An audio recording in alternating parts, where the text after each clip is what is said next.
México Justo es una organización civil que tiene como objetivo promover y fortalecer el Estado de Derecho en México.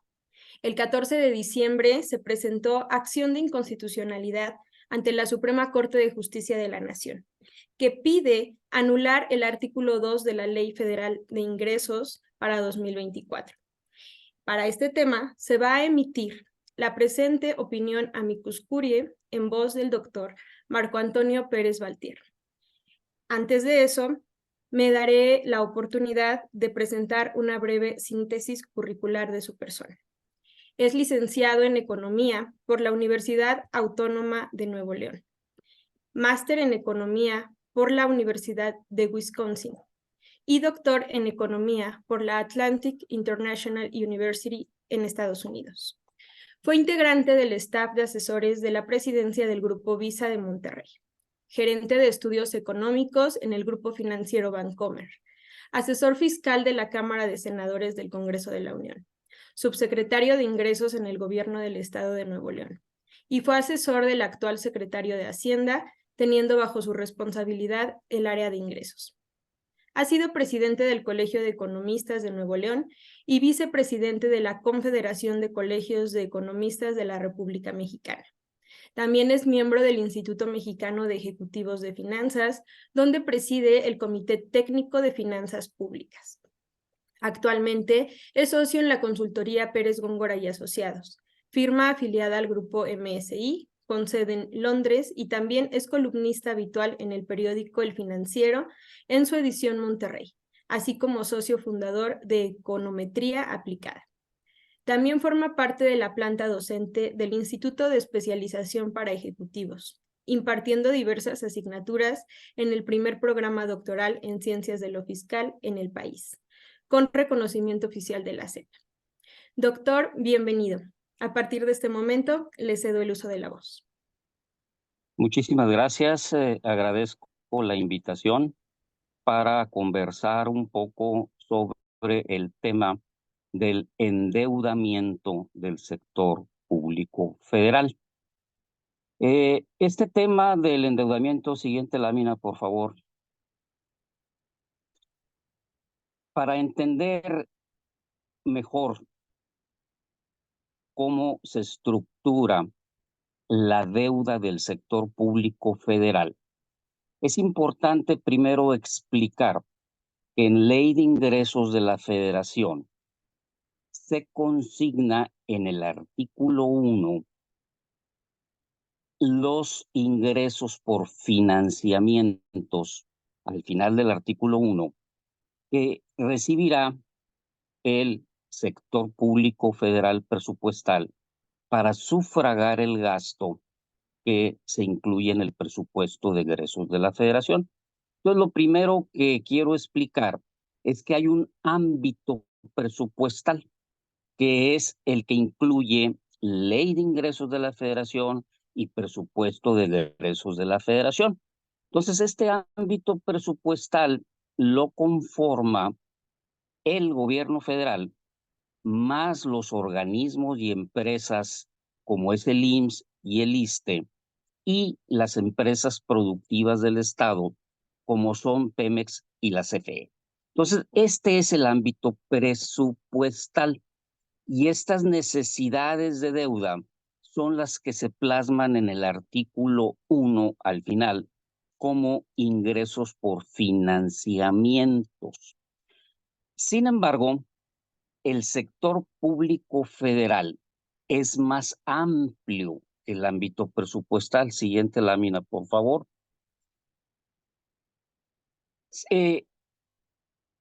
Si primero tocamos el ámbito presupuestal, la Ley de Ingresos en el artículo 1 establece que se van a recibir 1,737 miles de millones de pesos para sufragar el gasto presupuestal. Sin embargo, este ámbito presupuestal consolida gobierno con organismos y empresas.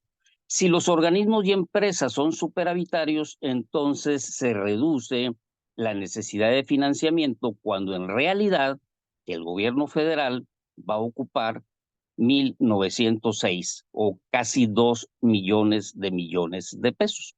Entonces, este ámbito presupuestal, como digo, no incluye todo el sector público federal. Siguiente lámina, por favor. Porque tenemos adicionalmente que sufragar déficit extra presupuestal de organismos o entes que no están incluidos en el ámbito presupuestal. ¿Qué tenemos aquí? Bueno, pues principalmente la intermediación financiera de la banca de desarrollo, la banca nacional. Como sabemos, los bancos del gobierno no captan recursos del público ahorrador. ¿De dónde sacan recursos los bancos de desarrollo para prestar? Pues de transferencias que les hace la Secretaría de Hacienda, pero para lo cual tiene que emitir deuda. Entonces, la Secretaría de Hacienda tiene también necesidades adicionales de deuda para que la banca nacional, por ejemplo, pueda operar. También tenemos todas las empresas poseídas mayoritariamente por un ente gubernamental, pero que no están en el presupuesto de egresos de la Federación ni en la ley de ingresos. Entonces, por un lado tenemos el artículo 1, donde nos establece los ingresos por financiamiento que va a recibir el sector público para sufragar el gasto. Pero como también se requiere deuda para las demás operaciones que no están en el ámbito presupuestal, entonces es lo que se pasa al artículo 2 de la ley de ingresos. Siguiente, por favor. Entonces, si nosotros nos vamos al artículo 2 de la ley de ingresos de la Federación, es donde el Ejecutivo Federal solicita al Congreso la autorización para contratar más deuda.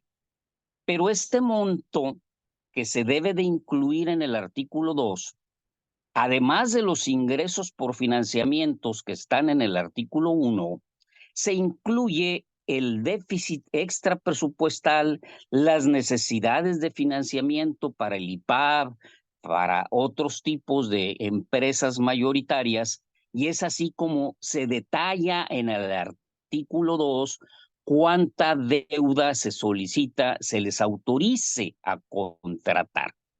Particularmente en esta ley de ingresos de la Federación para 2024, si nosotros sumamos, como lo vamos a ver ahorita en el siguiente cuadro, cuánta autorización de deuda están solicitando para 2024, llegamos a la cantidad que supera los 2,5 millones de pesos. Siguiente cuadro, por favor. Aquí tenemos el detalle de que se autoriza al Ejecutivo Federal para contratar deuda para el 2024. Entonces tenemos que el gobierno federal solicitó y se le aprobó contratar deuda interna por 1,990 miles de millones de pesos, o sea, casi 2 millones de pesos. En dólares pidió autorización de 18,000 millones de dólares.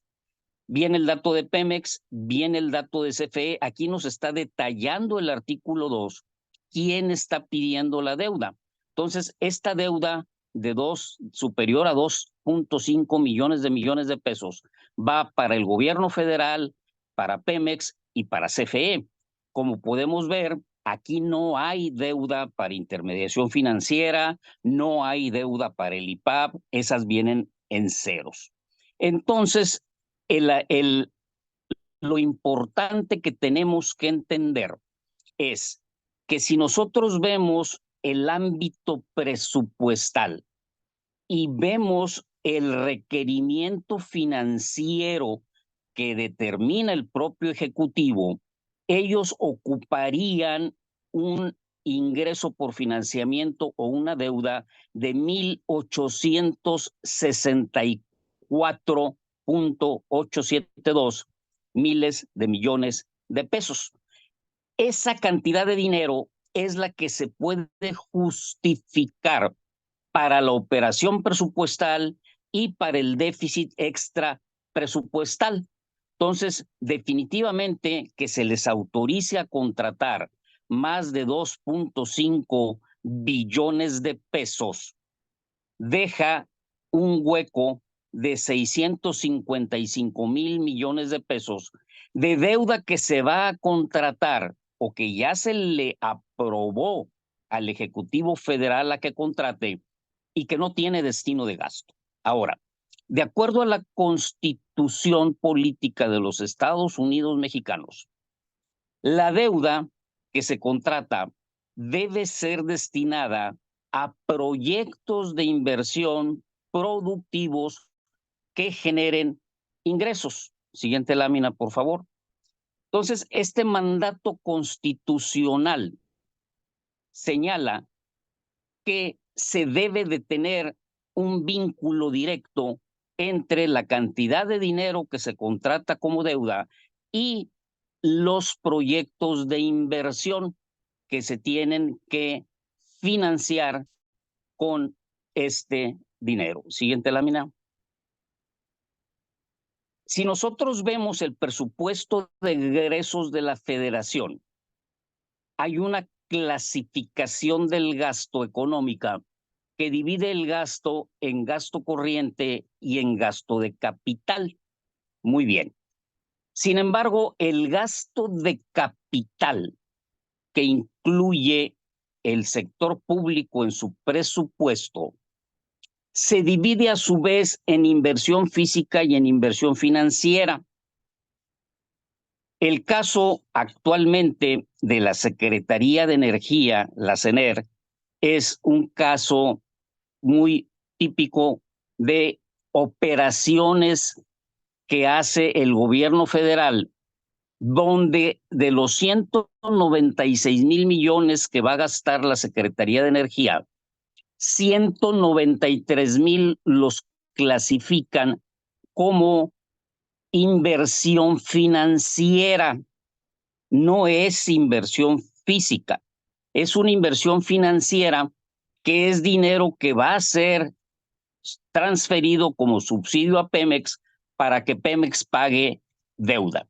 Entonces, cuando se le pida al gobierno federal que detalle dónde, en qué proyectos de inversión va a invertir los 2.5 billones de deuda que se le autorizó contratar, de los cuales 655 no están justificados en el presupuesto y en la operación, el gobierno va a tener que detallar proyectos específicos de inversión. Es decir, no sería suficiente que dijera, aquí está un gasto de capital de 193,000 millones en CENER y poder asociarlo a un gasto de inversión productiva. Repito, las inversiones financieras no son inversiones en proyectos de inversión, son transferencias para pagos de pasivos. Siguiente, por favor. Entonces decía que esta clasificación no va a ser suficiente para que el gobierno federal demuestre que la deuda que se le va a autorizar a contratar efectivamente está siendo destinada a proyectos de inversión que generen ingreso. Siguiente, por favor. Bueno, entonces es importante, ¿verdad?, que se conozcan bien estas cifras, se conozcan bien estos datos, porque no están los datos, están amarrados a proyectos de inversión. De hecho, el déficit financiero que estima el gobierno federal para el 2024, ya con toda su operación, lo presupuestal y lo extrapresupuestal, ellos mismos lo determinaron en 5.4 4% del Producto Interno Bruto. Sin embargo, al momento de solicitarle al Congreso les autorice deuda, le solicitan deuda equivalente al 7.33% del Producto Interno Bruto.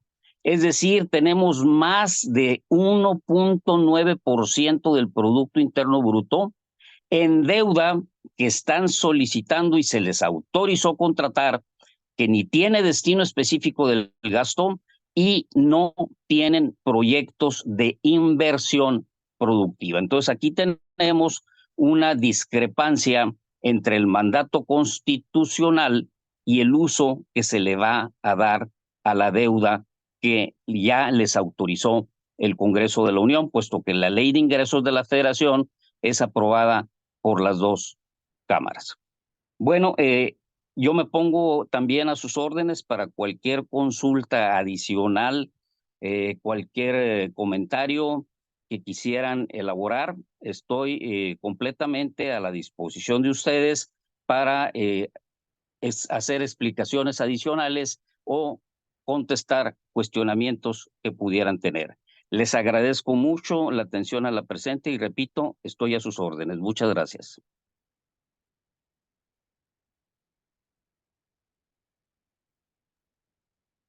Muchas gracias, doctor Marco Pérez Baltier. En nombre de México Justo, también agradecemos su participación. Estamos seguros de que estas herramientas que utilizamos para llevar a la Suprema Corte de Justicia de la Nación serán bien tomadas y en servicio, por supuesto, de toda la ciudadanía. Muchísimas gracias. Que tengan todos un excelente día. Gracias.